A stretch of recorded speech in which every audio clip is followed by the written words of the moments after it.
Hey all, welcome back to my kitchen. It's Amanda here, and I am a twin mom with 3 kids under the age of 4. In this week's video, we are doing a pantry restock. I accidentally created this video because we ended up having a very cool and rainy week for August, so I wanted to take this opportunity to get ahead and make some freezer-friendly snacks or just some make-ahead foods that will be nice to have on hand leading into the start of the fall season. We're starting off with my go-to egg bake. I do this every single week, so if you've seen any of my videos, you know exactly what I'm doing here. But we are doing a regular egg bake with sausage for my family, and then I like to do an egg white bake.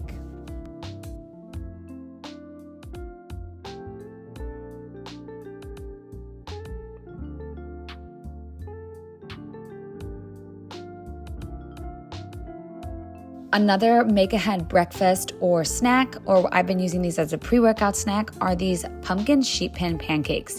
I love making pancakes in a sheet pan when prepping them because you can do it just in one pan rather than doing multiple batches on a griddle. This is super helpful, having these accessible for the kids throughout the week. To make these, I'm just using my go-to pancake recipe, but I'm substituting 2 cups of milk for 2 cups of pumpkin puree. This is pumpkin puree that I've actually had saved and frozen from last fall, so putting that to good use here. I'll put the recipe in the description notes. For the rest of our recipes, some of them are going to be new to me, and I actually use ChatGPT to generate some of these. I'm pretty picky when it comes to snacks for the kids. When I'm making them, I do like to reduce refined sugars and keep it to very simple ingredients. So I will attach those recipes also in the description box. I'm not a big recipe follower, so do keep in mind that I am kind of going along with it and using it just as inspiration and adjusting the ratios based off of what I think my family will enjoy and also what I have in my pantry.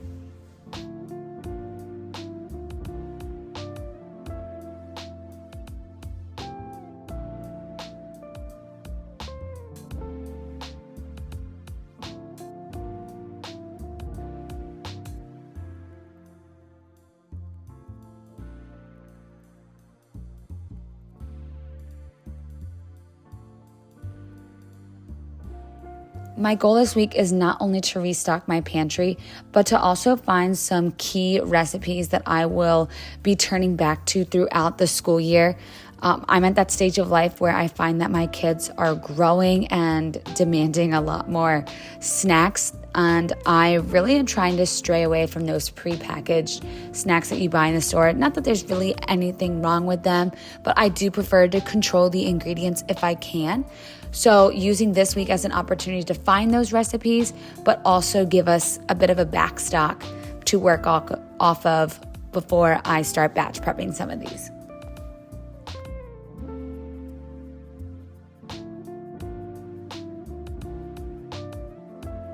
I topped these off with some chocolate chips and then put this in the oven at 350 degrees for about 10 to 15 minutes, and they turned out really nicely. We will be making these again for sure, especially in the fall season.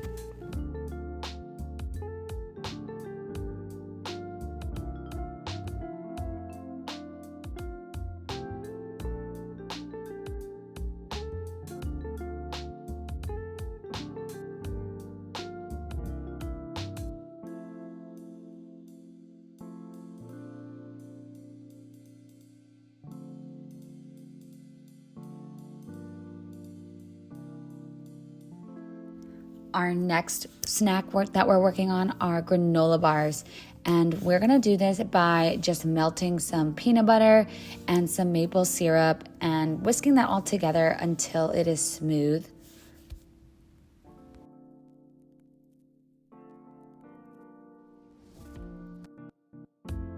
After those ingredients have come together, then I'm going to add the dry ingredients. That's going to really build the base of our granola bar. I'll put the recipe in the description box. However, I really didn't follow it that strictly. I also made a few substitutions, so I can make those noted in there as well. You'll notice I'm really getting my kids involved throughout the process, and due to their ages, I really didn't have a choice. Not only is it good for them because it is kind of an educational experience for them, we get to do something like this together, and they enjoy it, but also I couldn't wait until nap time to make all these recipes. I already had things planned, so I'm a big advocate for having kids adjust to your life, and I think them seeing me in the kitchen and helping just cultivates a good culture in our family where we all help each other out. This definitely slowed down the process, so it was a learning process for me. So I had to practice a lot of patience with the kids, which you may or may not notice throughout the video. But I am still glad that we got to do a lot of this baking together.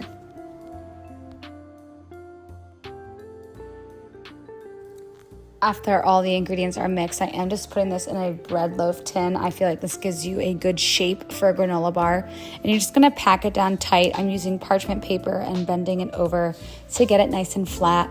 Then you'll pop it in the freezer for about 30 minutes just to have it firm up. And when it's done, you'll pull it out, and this is when you'll cut it into shapes. When I finished cutting these, I just wrap these in saran wrap or cling wrap and store them in the fridge.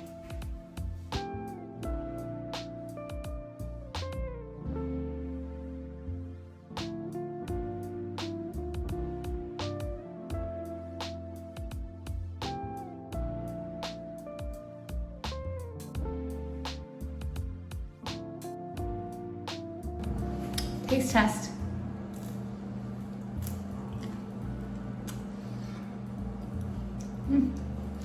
They kind of taste like a no-bake cookie, actually. So, solid. Would recommend. If you're not looking to eat these right away and you're making them in bulk, you can absolutely store these in the freezer.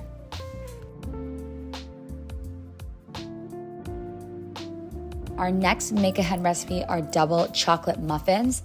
I'm actually going to be making this in a blender simply because I'm using cottage cheese. The recipe calls for yogurt, but I'm actually in the process of making yogurt right now, so I don't have enough to use for the recipe.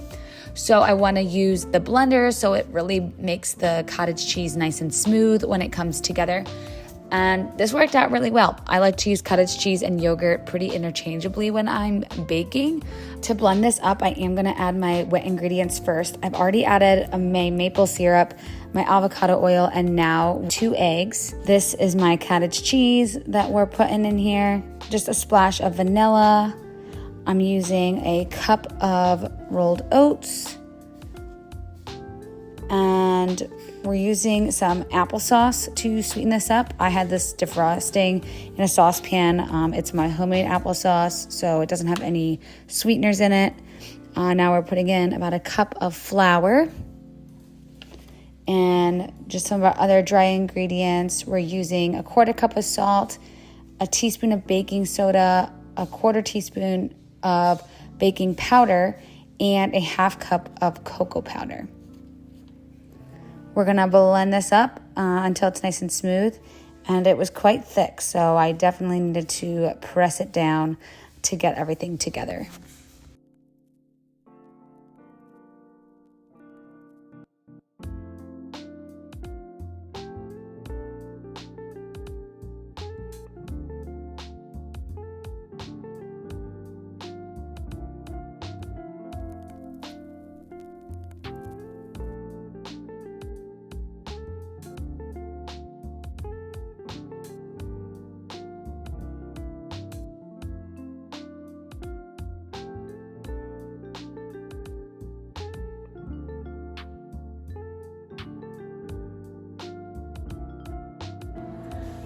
So if you've ever cooked with kids, you know that it never really goes according to plan. So I have a huge mess here. I'm going to tidy that up and we'll see. I have blueberry muffins next, so I may do those, or I'll save those for a little bit later.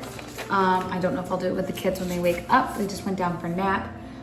Or I will, because I've got some stuff that I need to get done while they're sleeping. And this is something that if I had to, I could do while they're awake. So we're gonna actually just tidy up, and that way when I'm feeling a little bit more refreshed and less frazzled, we can kind of restart the process.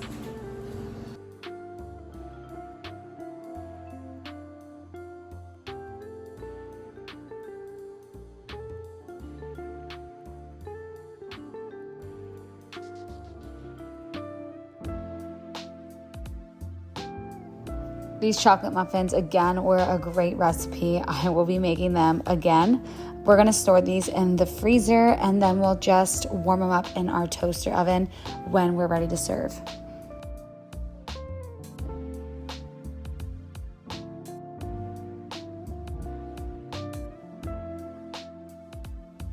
Our next recipe is that blueberry muffin that I had mentioned earlier. And now that my yogurt is done, I can actually use that in this recipe, so I don't have to use my blender.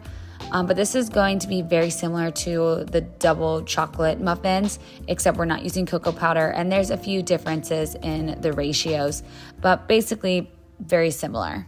You can see here I accidentally used too much yogurt. I was only supposed to use a half cup, and I used a full cup. So I'm just gonna make do with what I have, maybe add a little bit extra flour and reduce some of the other liquids I need to add, like my applesauce.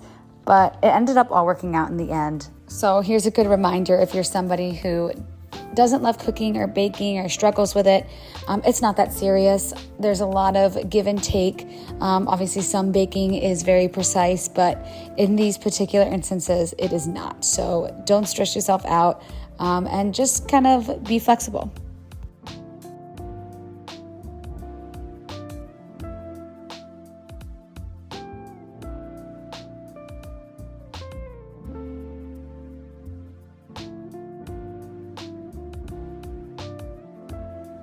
For the blueberries, we are going to add about a tablespoon of flour to the bag of berries and give it a good shake. This is to prevent the berries from sinking down to the bottom while they're baking.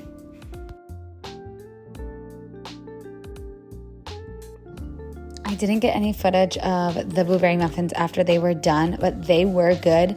And this was the third recipe that ChatGPT provided me, and I think we're 3 for 3. I would definitely use the same recipe again for the next batch.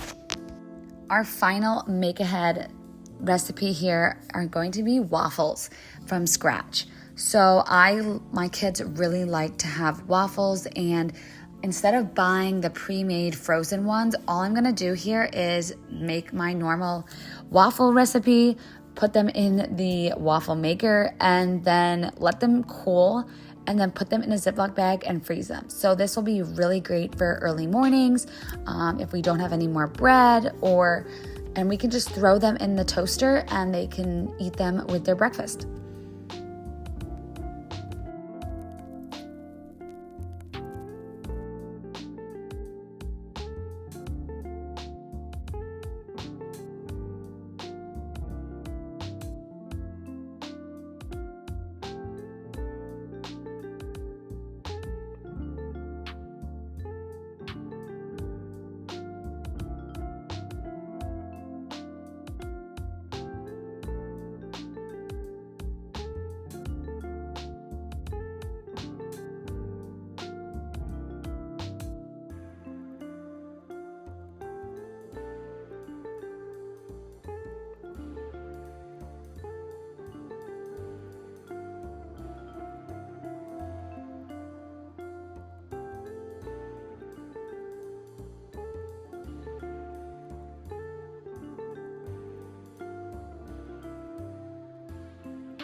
If you made it this far, thanks so much for watching. I hope you felt inspired with some new make-ahead recipes, whether that's for snacks or for breakfasts. I hope that this helps you be more efficient in your home and also providing more nourishing food for your families.